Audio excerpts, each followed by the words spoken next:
मेरा नाम निकिता है। मेरी शादी नीलेश से 1 साल पहले हुई थी। नीलेश एक बड़े शहर में अच्छी नौकरी करते थे। ऑफिस की तरफ से ही हमें एक अच्छा फ्लैट मिला हुआ था। मेरे पति ऐसे बहुत अच्छे हैं, लेकिन अगर मुझसे कोई पूछे तो मैं अपने पति की एक आदत को बदलना चाहूँगी। उनमें थोड़ा ज़्यादा ईगो आ गया है। अपने से छोटे से कभी भी वो अच्छे से बात नहीं करते। मुझे उनकी यही बात अच्छी नहीं लगती थी, लेकिन मैंने उन्हें कभी इस बारे में टोका नहीं। हमारे घर में पहले एक नौकरानी आती थी, लेकिन उनके इसी स्वभाव के कारण कोई टिकता नहीं था। उनका कहना था कि अगर ऐसे नहीं कहेंगे तो आजकल कोई काम नहीं करता। शायद उनका यह स्वभाव उनके ऑफिस के अनुभव से आया होगा, क्योंकि उन्हें काम पूरा करवाने का बहुत प्रेशर रहता था। इस कारण उनके स्वभाव में यह कठोरपन आ गया है। अब फिर मैंने नए काम करने वाले की तलाश शुरू की। बड़ी मुश्किल से कुछ दिनों बाद घर पर ही एक शख्स आए। उन्होंने अपना नाम लालू बताया था। उम्र उनकी 55 साल की थी। उन्होंने कहा कि उन्हें कहीं से पता चला कि यहाँ काम है। मैंने पूछा किसने बताया। वो बोले कि अभी उनका नाम याद नहीं आ रहा। मैंने कहा कि आप खाना बना लेंगे। उन्होंने कहा कि हाँ, मैं अच्छा खाना बनाता हूँ, आपको कोई परेशानी नहीं होगी। शुरुआत में मेरा मन नहीं माना, क्योंकि वो किसी की पहचान से नहीं आए थे। लेकिन फिर मैंने सोचा कि शाम को उन्हें अपने पति से मिलवा देती हूँ। शाम को जब वो घर आए तब मैंने उन्हें बताया कि कोई काम के लिए आया है। उन्होंने भी यही कहा कि क्या उसे जानती हो? मैंने कहा नहीं। वो लालू से मिले और पूछा कि पहले भी काम किया है। वो बोले हाँ साहब। उनकी उम्र के चलते उन्होंने भी यही सवाल पूछा कि तुम खाना बना लेते हो? वो पहले ही थोड़ा घबराए हुए थे। कहा कि साहब बना लूँगा। ठीक है, उन्होंने कहा, और साथ ही यह भी कहा कि साफ सफाई से खाना बनाना और छुट्टी नहीं मिलेगी। रोज रोज का नाटक भी नहीं चलेगा कि तबीयत खराब है या घर में कोई बीमार है। इन सब बातों का ध्यान रखना। अभी खाना बनाकर दिखाओ, पसंद आया तो कल से तुम्हारी नौकरी पक्की होगी। इतना सब मेरे पति से सुनने के बाद मैंने सोचा कि वो कुछ बोलेंगे, लेकिन उन्होंने सिर्फ इतना ही कहा, हाँ साहब।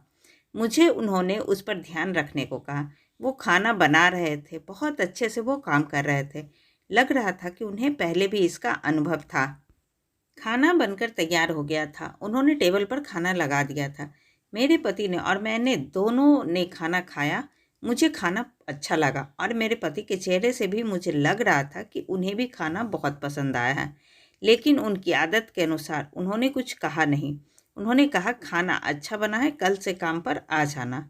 लेकिन ध्यान रहे कि खाना इससे खराब ना बने, इससे अच्छा बना सको तो अच्छा। इतना सुनकर उनके चेहरे पर एक खुशी दिखाई दी। अगली सुबह से वो घर आने लगे। ज़्यादा बातें वो करते नहीं थे, कम बोलते थे, सिर्फ अपना काम करते थे। मेरे पति ने मुझे समझाया था कि नज़र रखना और अपना ध्यान रखना। उन्हें देखने से तो ऐसा नहीं लग रहा था, लेकिन उन्होंने कहा कि देखने से पता नहीं चलता। तुम कुछ दिनों में इसकी जानकारी भी निकलवा लेना कहाँ से है। मुझे भी उनकी बात सही लगी, क्योंकि वो ऐसे ही अचानक मेरे घर पर आ गए थे और कहा था कि किसी से पता चला है। उनकी उम्र देखकर मैंने उन्हें रख लिया था। मैंने उनसे उनका पहचान पत्र मंगवाया था, उन्होंने लाकर दे दिया।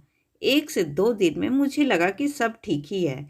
करीब 5 दिन काम करने के बाद उन्होंने मुझसे एक दिन कहा कि मैडम, थोड़े पैसे एडवांस मिल जाते तो अच्छा होता, मुझे ज़रूरत है। मैंने उनकी बात सुनी और उस समय मैंने भी अपने पति की तरह सोचा और उन्हें कहा कि नहीं, अभी नहीं मिलेंगे। आपको पहले ही उन्होंने सारी बात बताई थी और मैं साहब से पूछूंगी।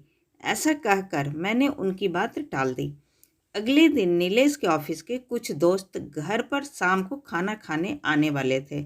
उन्होंने लालू से कहा कि उनके दोस्तों के लिए कल स्पेशल खाना बनाना होगा। उन्होंने कहा ठीक है साहब। शाम को उनके दोस्त और उनकी फैमिली भी घर आ गए। 3 दोस्तों के साथ उनकी पत्नी और बच्चे भी थे। लालू ने खाने में 4 से 5 तरह के पकवान बनाए थे। सबने खाना बड़े चाव से खाया और तारीफ भी की। खाने के बाद हम सब बैठे बातें कर रहे थे। लालू अपना काम खत्म करके जाने की तैयारी कर रहे थे। तभी उनके एक दोस्त का मोबाइल नहीं मिल रहा था। मोबाइल महंगा था, साथ ही उसमें ऑफिस के ज़रूरी नंबर और फ़ोटो भी थे। इसलिए वो थोड़ा परेशान हो गए। सभी जगह ढूंढ लिया, बच्चों से भी पूछा, लेकिन नहीं मिला। फ़ोन लगाने पर फ़ोन भी नहीं लग रहा था। हम सब मिलकर मोबाइल ढूंढ ही रहे थे कि लालू किचन से आया और कहा कि मैडम मैं चलता हूँ। आज उनके हाथ में एक छोटा सा बैग था। उनके इतना कहते ही मेरे पति ने कहा, रुको, मोबाइल जो तुमने चुराया है वापस दो। उन्होंने जब यह सुना तो कहा कि साहब आप क्या बोल रहे हैं, चोरी ये तो मैं सपने में भी नहीं सोच सकता। मेरे पति ने कहा कि ठीक है, फिर तलाशी दो और चले जाना। यह सुनकर उन्होंने कहा, नहीं साहब, मैंने जब चोरी नहीं की तो तलाशी क्यों दूं। मेरे पति बोलने लगे कि जब चोरी नहीं की तो तलाशी से क्यों डर रहे हो। इतना कहकर वो उनके पास गए और उनके हाथ में जो बैग था उसे लेने लगे। लालू ने कसकर बैग पकड़ा और कहा कि साहब छोड़ दीजिए, इसमें मोबाइल नहीं है। मेरे पति को गुस्सा आ गया। एक तो चोरी करता है, उस पर आंखें भी दिखाता है, छोड़ बैग। उन्होंने उसका बैग छीना और उसकी तलाशी ली। उसमें मोबाइल नहीं था बल्कि खाना था। मेरे पति बोले कि तुम खाना चोरी करके ले जा रहे थे। लालू की आंखों से अब आंसू आने लगे। वो बोले कि मैंने चोरी नहीं की।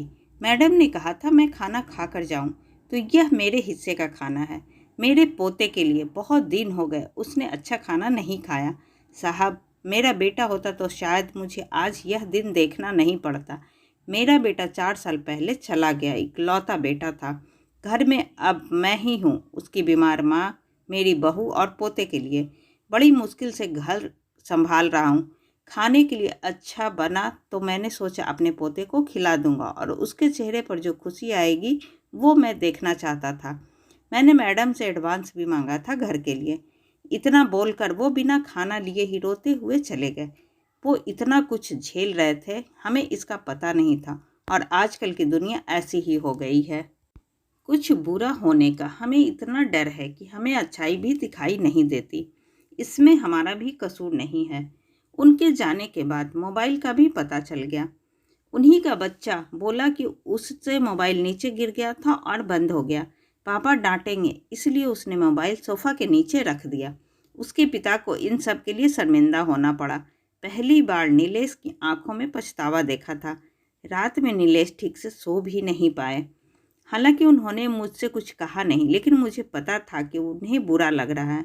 सुबह मुझे पता था कि वो फिर नहीं आएंगे, इसलिए मैं जल्दी उठी और घर का काम खुद करने लगी। थोड़ी देर बाद जब दरवाजे की बेल बजी, मैंने दरवाज़ा खोला तो सामने वही थे। चुपचाप वो अंदर आकर अपना काम करने लगे। मैंने बोला, मुझे लगा शायद आप नहीं आओगे। वो बोले, मैंने भी सोचा था, लेकिन मैडम घर पर खाना नहीं हो तो आना ही पड़ता है। नीलेश ने उन्हें देखा तो जैसे उनको कुछ शांति मिली। उन्होंने 10,000 रुपये उन्हें दिए और कहा कि कल रात के लिए उन्हें माफ़ कर दे। पैसे लेने से उन्होंने मना किया तो वो बोले कि यह एडवांस है, रख लीजिए।